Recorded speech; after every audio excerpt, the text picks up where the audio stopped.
très, très Est-ce que vous mystérieux. avez une étude scientifique qui pourrait nous démontrer, mais sans discussion possible, que l'esprit agit sur la matière? Alors moi, il y en a beaucoup, hein, mais moi, mon étude chérie, mon étude préférée, c'est même d'ailleurs l'idée que j'avais eue à la base de ce livre, c'était de concentrer ce livre sur cette étude parce que je la trouve absolument bluffante. Elle m'impressionne, elle me fait sourire et je trouve que c'est une grande étude. C'est l'étude des poussins de Péoc. Alors les poussins de Péoc, il faut absolument connaître cette étude.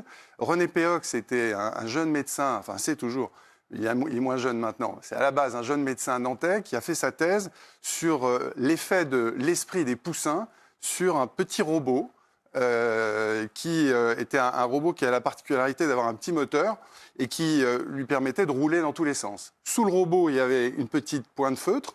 Donc vous mettiez une feuille sous le robot, vous mettiez le robot sur la feuille et vous voyez ce qui se passait. Donc si on laisse le robot comme ça, vous obtenez un gribouillis sans signification sur la feuille. Et René Péoc a eu l'idée d'essayer d'influencer les mouvements aléatoires de ce robot. Et comme il avait une formation, en plus de sa formation médicale, d'éthologue, il connaissait bien les animaux, il s'est dit je vais me servir de cette fameuse notion d'éthologie de l'empreinte qui fait que lorsque vous mettez en présence, à la sortie de... Ça marche surtout sur les oiseaux. À la sortie de l'œuf, si vous mettez les poussins en présence de quelque chose qui bouge, ils vont immédiatement adopter cet objet comme figure maternelle.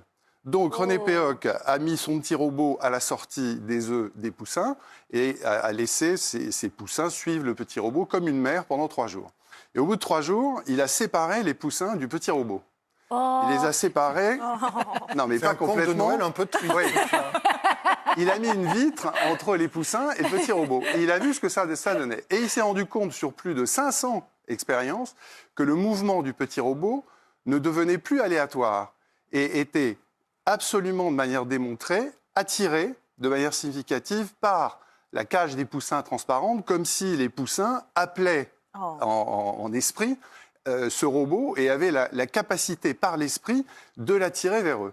Donc, et cet d'attirer l'objet, oh là là, ouais. c'est incroyable. C'est de la psychokinèse. Ça, c'est de la psychokinèse, absolument. Mais c'est incroyable. Et alors, cet effet a été multiplié quand on multipliait le nombre de poussins, ce qui montre que l'effet de psychokinèse est très sensible au nombre et qu'il y a un véritable effet de la spiritualité collective.